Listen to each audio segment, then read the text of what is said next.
मंगरुआ अमूमन लोगों से संवाद करता रहता है। और चूंकि कोई कह रहा है राम आ रहे हैं, कोई कह रहा है राम आ गए, कोई पूछ रहा है कि राम गए कहाँ थे कि आ गए। तो मंगरुआ यही कहेगा, सकल राम मैं सब जग जानी, करहि प्रणाम जोड़ी जुग पानी। जय हो, जय हो। रामेश्वर जी, डॉक्टर रामेश्वर सिंह जी भाई साहब। उत्तर प्रदेश की धरती से हैं, सुल्तानपुर के रहने वाले हैं, रसिया में रहते हैं। हो सकता है कि 22 जनवरी को जो अयोध्या में राम काज हो रहा है, व्यस्तता के कारण न आ पाए हों, लेकिन इसके पहले जब शिलान्यास हुआ था तो अपनी टीम के साथ आए थे और सब लोगों ने वहां रामलीला किया था। रामेश्वर जी, कोनो जरूरत नहीं है कि अयोध्या जाए जाओ, हमनी के तो राम के वंशज बानी, तो जहां राम वहीं अयोध्या। जैसे हम सब तो जनबे करी थे कि भाई जन जन में कण कण में राम हैं। तो हमारे बाप दादा भी कहते हैं कोने कोने पर अपने अंदर खोजो, हमारे सामने खोजो, हर व्यक्ति के अंदर में राम हैं।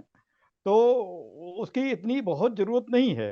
हाँ, एक खुशी की बात है, 500 साल बाद भगवान राम अपने घर में वापस आ रहे हैं।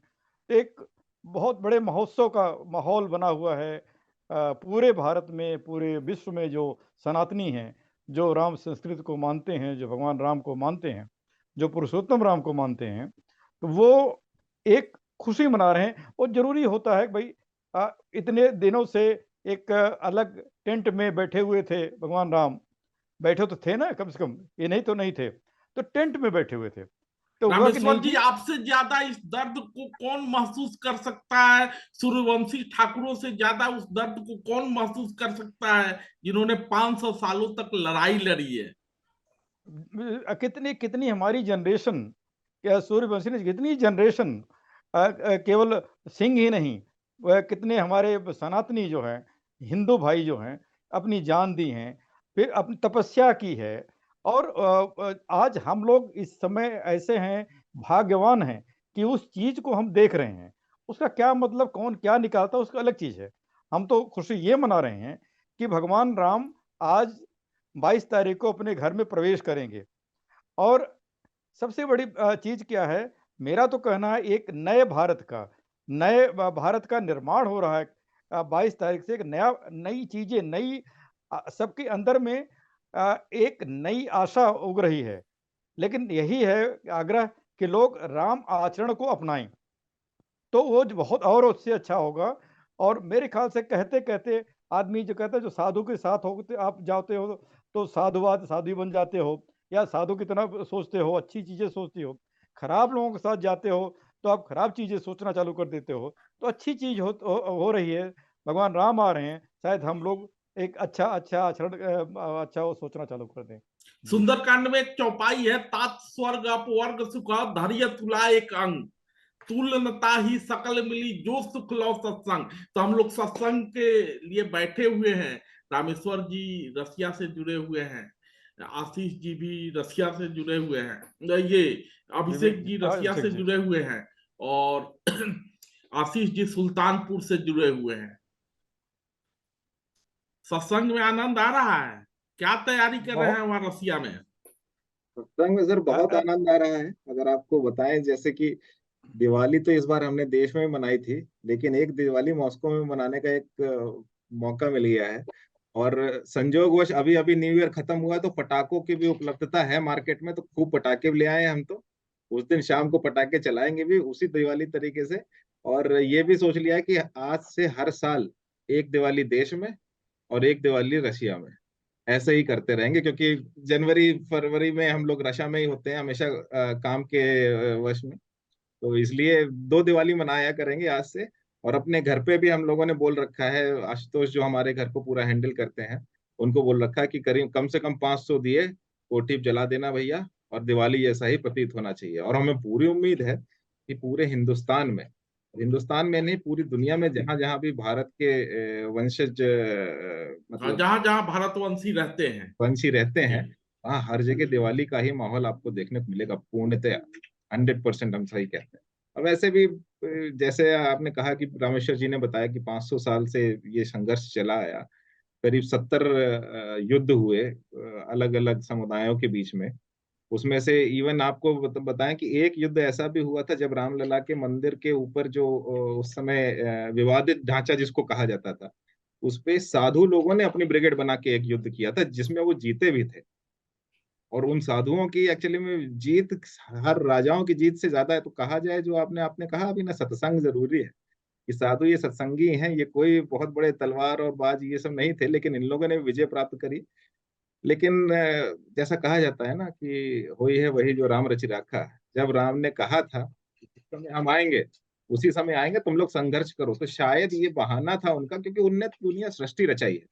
उनको तो कोई फर्क ही नहीं पड़ता, एक भ्रकुटी से उनने पूरी सृष्टि की संरचना कर दी। तो उनके लिए अपना मंदिर की संरचना करना कोई बड़ी बात नहीं। लेकिन बहुत लोगों के कर्म को उनको बैलेंस करना होगा, बहुत लोगों के संघर्ष को देखना भी होगा कि कौन हमें क्या कलयुग में कैसा मानता है। इसीलिए इनने पूरी लीला रची और लीला के अंत में अपना मंदिर बना के तैयार कर दिया। रामेश्वर जी के पास बाद में लौटेंगे, क्योंकि आशीष इंडिया में है और अयोध्या के आसपास ही है, और पीछे भगवान राम और सीता की तस्वीर भी लगी हुई है। खुश हैं बहुत खुश या है भैया, बहुत खुश। या दुखी हैं जिस तरह का विवाद हो रहा है? फलाना जाएंगे, चिलाना नहीं जाएंगे, चिलाना आएंगे, ढिमकाना नहीं जाएंगे। भैया देखिए, बहुत जैसा आपने कहा, अब रायबरेली सुल्तानपुर ये अयोध्या से बहुत ज्यादा दूरी नहीं है। और जब छोटे थे तो उसी क्षेत्र में पिताजी की पोस्टिंग थी, तो 2 बार वहां पर रहे भी उनके साथ, और पूरा पैदल घूमा हुआ है अयोध्या नगरी। 2017 में रायबरेली से मोटरसाइकिल से चले गए थे, मन हुआ था तो ये सब तो खूब किए। और दूसरी बात जो आप कह रहे हैं कि कौन जाएगा कौन नहीं जाएगा, वो उनका अपना अपना व्यक्तिगत सोच है। अब जैसे हमारे लिए तो हम तो भीड़ भाड़ में, हमको रामेश्वर जी दीपोत्सव में भी कहे थे, अभिषेक भी कहे कि चलते हैं, तो हम कहे भैया हमारे लिए राम एकांत का बात है, तो हम अकेले बैठ के पूजा करना ज्यादा पसंद करते हैं। अब यहाँ पे भी कर मंदिर जाना होता है तो हम सवेरे 5 6 बजे चाहे जितनी सर्दी हम चले जाते हैं। काहे की भीड़ रहती है तो फिर वो मन नहीं लगता। तो ये हमारी अकेले की बात है, हमारा और राम का संवाद है वो। और बाकी तो जैसे रामेश्वर जी कह रहे थे, और ये तो देखा ही है हमने कि भाई जो इस क्षेत्र का, जो भारत के एक जिसके नाम से पूरा देश जाना जाता हो, जिस पर बड़े बड़े चुनाव अभी भी लड़े जा रहे हैं और लड़े जाएंगे भविष्य में, और उसको जो है टेंट में रखा जाए, तो ये तो बड़ी विडंबना वाली बात है ना। और दूसरी बात, मुद्दा जो है सुप्रीम कोर्ट ने जब उस पर फैसला दिया है, तो वो धर्म का मुद्दा मान के थोड़ी ना, वो तो जमीनी विवाद मान के फैसला दिया है। तो ये तो खुशी की बात है कि इतना पुराना विवाद निपटा, और मुस्लिम पक्ष भी उसमें आपत्ति केस तक ही किया।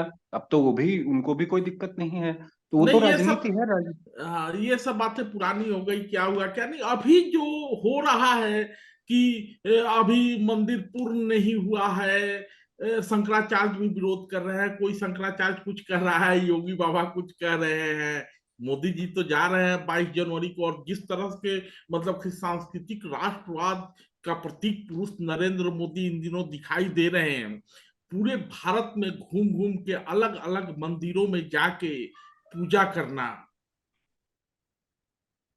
हाँ, तो अभी का जो आप कह रहे हैं कि अब जैसे शंकराचार्य या कोई और गुरु है, अब हम तो उतने ना उन लोगों के सामने बड़े सूक्ष्म प्राणी हैं, और उतना ठीक है भाई, उनका मत है, वो अध्ययन सब लोग, जैसे आप भी जानते हैं, आप किसी चीज को पढ़ते हैं तो पढ़ने के, इतिहास को पढ़ने के जैसे बहुत सारे फ्रेमवर्क हो सकते हैं, तो वर्तमान को भी पढ़ने के बहुत सारे फ्रेमवर्क हैं। आप जिस चश्मे से देखेंगे वो वैसा ही दिखाई पड़ेगा। तो इसलिए अब उनकी मति है, जो जाना चाहे जाए, न जाना चाहे जाए, किसी ने रोका नहीं। और सबके लिए है द्वार खुले, तो जब पहुंचिए, जब आपका नंबर आएगा तो आप पहुंचेंगे, ऐसा है। आस, आशीष जी, रामा युद्ध अंकित गृह शोभा बरनी न जाई, नौ तुलसी का वृंद तहा देखी हरस कपिराई। तो हम लोग तो जहां जहां तुलसी दिखाई देगा और जहां जहां राम का निशान होगा, वहां तो हम लोग पीछे जाएंगे, किसी को बताने और किसी को समझाने की जरूरत नहीं। बिल्कुल हम भैया, लोग को बिल्कुल बिल्कुल। स्वतः समझ में आ जाता है कि अच्छा यहाँ तुलसी है मतलब राम का बाप है। बिल्कुल बिल्कुल, एकदम सही आपने कहा। तो ये सब तो चलता रहता है, ठीक है, थोड़ा बहुत लोगों को चर्चाएं भी करनी है, उसी पे बहुत सारे और भी चीजें चलानी है, तो चल रहा है। हम लोग खुश हैं और कार्यक्रम अच्छा होगा मॉस्को में भी, ये भी पूरी उम्मीद है, और यहाँ पे भी अपने स्तर पे जो किया जा सकता है किया जाएगा।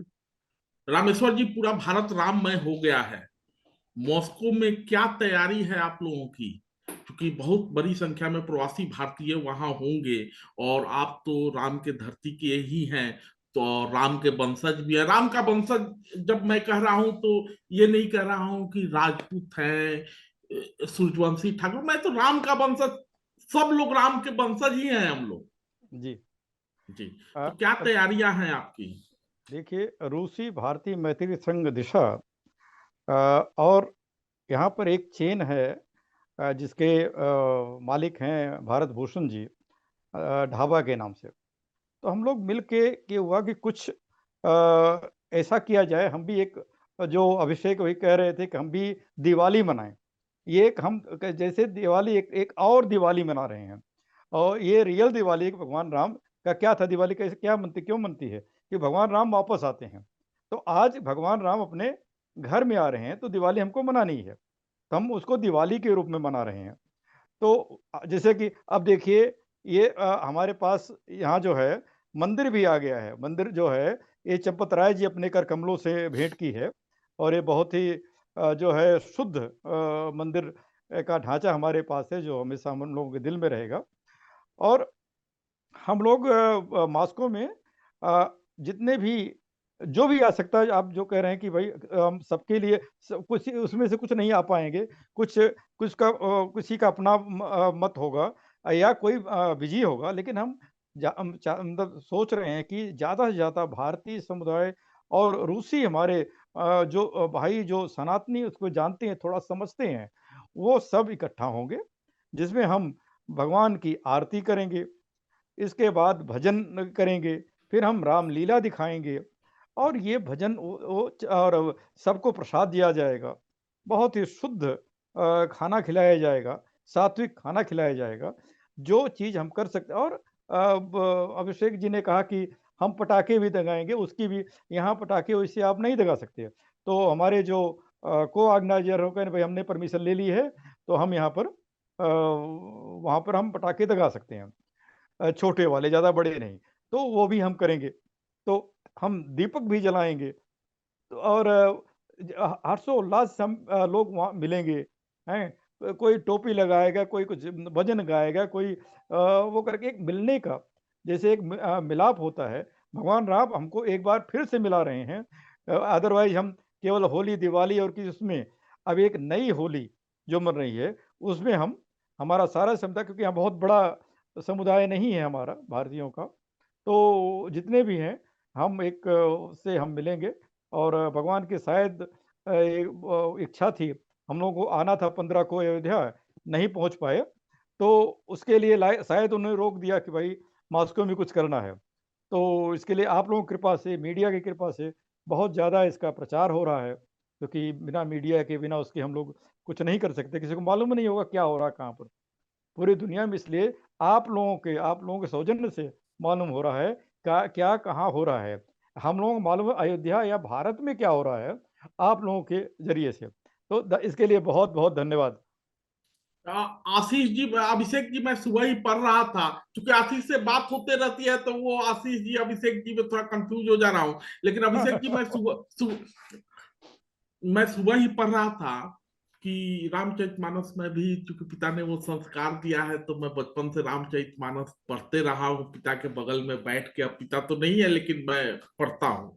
और हमारे बाबूजी, रामेश्वर जी, हमारे बाबूजी कहते थे कि रामचरितमानस पढ़े के आनंद तभी आई जब अर्थ समझ में आवे। अर्थ समझ में आई। और जब अर्थ अ, समझ में, अ, जी। भाई साहब, आप सुने होंगे, जिस हम लोग हमारे बचपन में, कम से कम मेरे ख्याल से आपके भी गांव में क्या था, एक कोई होते थे, उसमें सब पढ़ तो पाते नहीं थे। एक होते थे जो चारपाई पे बैठ करके शाम को, वो जो है दीपक जला करके, लालटेन जला करके, वो एक जो है अध्याय रामायण का पढ़ते थे, सब लोग, पूरे गाँव के लोग इकट्ठा सुनते थे उसको, चाहे, और सबको याद भी चौपाइयाँ हो जाती थी।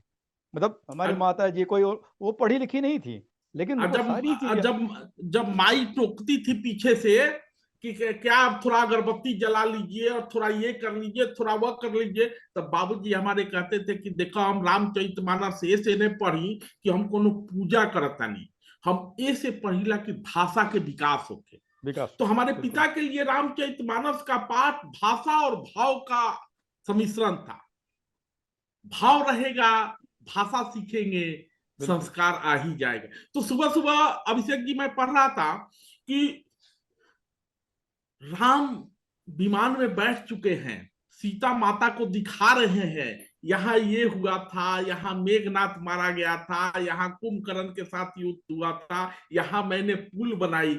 और बीच में हनुमान को आदेश देते हैं अयोध्या जाओ, संदेश लेके जाओ, भरत के पास जाओ और मेरे आने का संदेश पहुंचाओ और उसका हाल समाचार लो। भरत सवाल करते हैं कि मैंने कौन सा ऐसा काम कर दिया था कि लक्ष्मण को तो साथ ले गए लेकिन हमको नहीं ले जा पाए। तो ये ये हम लोग ना, मंदिर तो बन रहा है, स्वाभाविक है कि सांस्कृतिक पुनर्जागरण है ये, जी, एक तरह का सांस्कृतिक पुनर्जागरण है। बहुत दिन से प्रतीक्षा थी, बहुत लोग ये भी नारा लगाएंगे कि अभी तो सिर्फ झांकी है, काशी मथुरा बाकी है, जब जो होना होगा वो हो ही जाएगा। सब सकल राममय सब जग जानी, जिसकी जो मर्जी प्रभु की मर्जी होगी तो सब करा ही लेंगे। लेकिन राम हमारे लिए मर्यादा पुरुषोत्तम भी है। पिता के साथ क्या संबंध हो, बच्चों के साथ क्या संबंध हो, पत्नी के साथ क्या संबंध हो, और जब हम मर्यादा में रहते हैं तो राम राज आ ही जाता है। कितना उम्मीद है राम राज के आने का। तो राम राज के आने का दरअसल कलयुग और की राम राज और राम राज वर्तमान संदर्भ में अगर राम राज को हम लोग परिभाषित करना चाहें, आप लोग विदेश में रहते हैं, वहां की अपनी जरूरतें हैं, यहाँ की अपनी जरूरतें हैं, तो उसको कैसे परिभाषित करें थोड़ा सा। इसकी पूरे राम राज की एक परिभाषा जो आपने बहुत बड़ी चीज कही, भाव। भाव का आपने विशेषता बताई। भाव की विशेषता अगर है, भले ही आप अन्य धर्मावलंबी हैं, कोई फर्क नहीं पड़ता, लेकिन धर्म को अगर आप मानते हो, धर्म धर्म का मतलब ये नहीं कि सनातन धर्म, हिंदू धर्म, मुस्लिम धर्म, ये जो कि श्री कृष्ण ने भी गीता में बताया है। धर्म क्या है? पिता का धर्म पुत्र के प्रति, पुत्र का धर्म पिता के प्रति, पत्नी का धर्म पति के प्रति, ये असली धर्म है। और धर्म के खिलाफ ही पूरा का पूरा महाभारत हुई थी। तो अगर आप देखें कि नारायण का जो अवतार है अपने श्री कृष्ण जी, उन्होंने धर्म की नहीं, सही परिभाषा। धर्म रक्षा के लिए महाभारत हुई थी, धर्म के करेक्ट, खिलाफ नहीं। Correct, correct, correct. तो वहां पे देखिए, उन्होंने भीष्म पितामह का जब संहार करने के लिए अर्जुन को बोला था, तो अर्जुन ने कहा कि मैं इनको कैसे बाण चला सकता हूँ। तब उन्होंने उपदेश दिया था कि बेटा, कि धर्म के विरुद्ध खड़े हुए हैं पितामह, भले ही ये कितने भी बड़े महापुरुष हों, लेकिन तुम्हें इनका वध करना पड़ेगा, और तुम नहीं करोगे तो मैं कर दूंगा। अपना प्रण तोड़ने के लिए आ गए थे नारायण। तो जो यही चीज है कि राम राज्य तभी आ सकता है जब भाव की प्रधानता होगी। और जय श्री राम जितने लोग बोलते हैं वो डेफिनेटली, क्योंकि राम नाम जो है कलयुग में सबसे बड़ा अस्त्र है आपके पास, राम नाम। क्योंकि सतयुग में भगवत प्राप्ति मुश्किल थी, त्रेता में थोड़ी सी आसान, फिर उसके बाद द्वापर में और आसान, सतयुग में सबसे आसान, कलयुग में सबसे आसान है, सिर्फ राम नाम जपो। यही अगर आप देखें, जब एक बार श्री राम और श्री हनुमान में ठन गई थी, जब हनुमान जी ने काशी नरेश को बचाने का प्रण ले लिया था अंजनी माता के कहने पर, और ये लीला पूरी रची थी पार्वती जी और शिव जी ने। शिव जी ने कहा था कि राम का नाम बड़ा है, पार्वती जी ने कहा था कि नहीं, राम का बाण बड़ा है। तो उसमें सरेंडर कर दिया था हनुमान जी ने कि मैं तो अपना अस्त्र नहीं चलाऊंगा, भगवान आपको चलाना है चला दो। विश्वामित्र के वश में आके श्री राम को बाण चलाना पड़ा, और बाण कुछ नहीं कर पाया था, ना ही काशी नरेश का, ना ही श्री हनुमान का, क्योंकि वो बैठ के सिर्फ राम नाम जपा। इससे सिद्ध हो गया था कि राम नाम की महिमा बहुत ज्यादा है। अगर आप कहते हैं कि राम का फिर से कहा जाए तो युग आना है और राम राज आना है, तो लोग इस कलयुग में राम के नाम का साथ लें और भाव प्रधानता रखें, तो ये डेफिनेटली हो सकता है, कोई दिक्कत नहीं है। राज्य आएगा या नहीं आएगा वो बात अलग है, लेकिन जिस व्यक्ति ने ये चीजें अपने अंदर उतार ली उसको राम जरूर मिल जाएंगे, उसकी भगवत प्राप्ति पक्की। रामेश्वर जी, राम विराजे अयोध्या धाम, कब पहुंचेंगे पुनौरा धाम, कब जाएंगे माता सीता के धरती। और रामेश्वर जी से ये भी आग्रह होगा कि वहां तो राम को याद किया ही जा रहा है, सीता को न भूले, क्योंकि जो तस्वीरें कल से सामने आ रही हैं उसमें शालिग्राम रूप में भगवान राम हमारे सामने है। माता सीता कहाँ है, ये सवाल लोग पूछ रहे हैं। तो राम आए अयोध्या देखिए धाम, कब जी, जाएंगे पुनौरा धाम। जी इसीलिए आप अगर देखें, हम तो उतने ज्ञानी नहीं हैं किस लिए किया गया, कि इसीलिए उनका बाल रूप जो है उस मंदिर में लाया जा रहा है। तो उसमें सीता जी नहीं थी, उनका जो है बाल रूप स्थापित किया जा रहा है।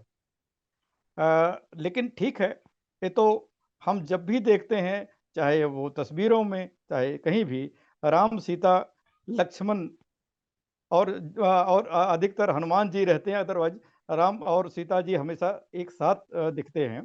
तो ये तो अचंभव होता है। मेरे ख्याल से जो जो भी लोग हमारे जो गुरु हैं, हमारे जो वो करें, शायद इसको जानते हैं, उसके बारे में बताएंगे क्यों ऐसा किया गया। अभी तो हम लोग नहीं जानते। हमको हमें यही खुशी है कि भगवान राम आएंगे, आ रहे हैं, तो सीता जी भी आएंगी। तो आज नहीं कल सीता जी अपने महल में जरूर प्रवेश करेंगी। आप जाते हैं वहाँ, उनका महल भी है, तो वहाँ राम और सीता विराजमान हैं। तो कैसे क्या है उसका तो हम लोग नहीं बता सकते, कम से कम मैं नहीं नहीं, बता मैं तो सकता क्या। मैं तो ये कह रहा था, सिया राम मैं सब जग जानी, करही प्रणाम और जो जोड़ी जुग पानी, जहां राम वहां सिया, जहां सिया- सिया वहां राम। राम। मैं इशारा इस बात की ओर कर रहा था डॉक्टर रामेश्वर सिंह को कि दिवाली मनाएं वहां भी, यहाँ भी, लेकिन इस बार जब आए तो सिर्फ अयोध्या न जाएं, माता सीता के धरती पर भी, वहां भी कुछ न कुछ जरूर होना जरूर चाहिए। ये आग्रह था और इशारा भी उसी जरूर ओर था। कोशिश करेंगे, जरूर कोशिश करेंगे। तो जी आशीष जी, भाई। जी भैया। राममय हो जाइए। ये मॉस्को में कर रहे हैं, आप अपने गांव को जगाइए, आप अपने बुजुर्गों के साथ बैठिए, उनके अनुभवों को सुनिए। हमारे लिए तो डॉक्टर रामेश्वर सिंह बड़े हैं और हम उनको सुनने के लालच में ही भगवान राम की चर्चा हो सके इसलिए हम लोग जुड़े। हमारे यहाँ तो गांव में सुंदरकांड का आयोजन गांव के शिवालय पे हो रहा है। बाकी यहाँ शहर में भी जहाँ जहाँ छोटे भी मंदिर हैं वहां पर कुछ ना कुछ आयोजन 22 तारीख का रखा गया है, और अब लोग अपनी क्षमता के अनुरूप लोग कर रहे हैं, कोई दबाव नहीं है। और इसमें ये तो पूरा शहर ही अब निकलिए तो अलग ही दिखाई पड़ता है। उसके बहुत सारे कारण और हैं, लेकिन ये इस बात की खुशी लोगों में दिखाई पड़ती है, और गांव जवार के लोग तो बहुत ही खुश हैं कि ये बहुत अच्छा हो रहा है। रामचरितमानस तो मान लीजिए कि जब तुलसीदास जी ने लिखी है तो उसकी देश, उस समय देश की जो स्थिति थी उसमें अपने यहाँ का एक तरह से कहा जाए तो मोरल जो था, जो आत्मविश्वास आत्मबल था, बहुत नीचे पहुंचा हुआ था। तो जो भगवान वाल्मीकि रामायण में थे उनको मर्यादा पुरुषोत्तम तुलसीदास जी ने बनाया, तो इसलिए बनाया कि एक आदमी इतना झेलते हुए भी इतनी दूर तक पहुंच चुका है, और उसने सब कुछ जो है पहुंच सका, और उसने सब कुछ अपना सॉल्व किया। मतलब सब कुछ निपटाया, सारे मुद्दे निपटाए, सारे शत्रुओं से निपटा, अपने घर वापस गया, जो जो सजा मिली उसको भुगता, एक साधारण जीवन जिया और अंत में शरीर भी त्यागा। तो वहीं से मर्यादा पुरुषोत्तम की स्थापना हुई, आत्मबल एक तरह से समाज में लाने के लिए। और धर्म की स्थापना कहीं पे भी पढ़ी जाए, चाहे जो भी धर्म की, वो समाज को जोड़ने के लिए है, वो एक गाइडेंस का काम करता है। तो यदि उस हिसाब से देखेंगे तो हमें कोई विभेद, इसमें कोई विवाद नहीं दिखाई पड़ेगा। और जिनका नजरिया भाई अलग है तो वो तो फिर हाँ, अवतारी जाती लोग, रही भावना जैसी। तीन देखी प्रभु मूरत ऐसी। हाँ, तो बाकी चूंकि जी कुछ कह रहे थे। जी हम कह रहे हैं, बाकी तो भाई अब कुछ लोग जन्म लेते हैं, कुछ लोग अवतार लेते हैं, तो अपने यहाँ तो पुरुषों में भी बहुत लोग अपने आप को अवतारी मानने लगे हैं, तो भाई उनकी लीलाएं अलग है। हम लोग छोटे आदमी अपनी हाँ क्षमता जितनी उतना कर देते हैं। जी, हमारे लिए तो राम हमेशा हमारे साथ हैं, न कहीं गए थे न कहीं से आएंगे। अब चूंकि क्या नाम है कि एक जगह ऐसा होगा, और अयोध्या हमारे लिए केवल राम मंदिर नहीं है, जहां अयोध्या में हम खड़े हो जाएंगे उस सारे अयोध्या का विकास हो रहा है, एक शहर के रूप में अयोध्या सच संवर रहा है, इस बात की खुशी है। बिल्कुल बिल्कुल भैया। अब मैं और जो आपको बताऊं, जी 2017 में मैं गया था। तो जैसे अपने यहाँ बोला जाता है ना, कोलिया कोलिया में लगता था कि घूम रहे हैं। जी हनुमानगढ़ी की सीढ़ी के बगल में एक मिठाई की दुकान अभी भी है, अब तो बढ़िया बन गई है, सुनने में आया, कुछ मित्र गए थे तो बता रहे थे। अब वहां पे हैंडपंप लगा हुआ था, वहीं धोइए वहीं पानी बह रहा है। कोई साफ सफाई उस तरह से होती नहीं थी, जगह जगह गंदगी, और जैसे लगता ही नहीं था कि आप इतनी बड़ी जगह जा रहे हैं। तो उस हिसाब से अगर डेवलपमेंट के हिसाब से देखा जाए तो असर तो पड़ेगा। दूसरा जो इकोनॉमिक एस्पेक्ट है उसमें, अब छोटे छोटे दुकानदार भी, उनके लिए भी बहुत फायदा होगा। जब इतना टूरिज्म बढ़ेगा तो ये तो बढ़ेगा ही। तो इस हिसाब से तो बहुत अच्छी चीज हो रही है, और ये इसके लिए तो सबको खुश होना चाहिए। जी, सब लोग खुश हैं। दुखी दुखी आत्मा हमेशा दुखी ही रहती है, उसका उनका कुछ किया नहीं जा सकता, लेकिन सब लोग खुश हैं। सांस्कृतिक पुनर्जागरण हुआ है, मोदी उसके प्रतीक पुरुष है, लेकिन इस पूरी व्यवस्था को जमीन पर उतारने का काम डॉक्टर रामेश्वर जी, योगी बाबा ने किया है। आप तो योगी बाबा से मिल जी चुके हैं, जी कैसा बिल्कुल। अनुभव था और आगे उम्मीद क्या है? नहीं योगी बाबा सही सही योगी बाबा हैं।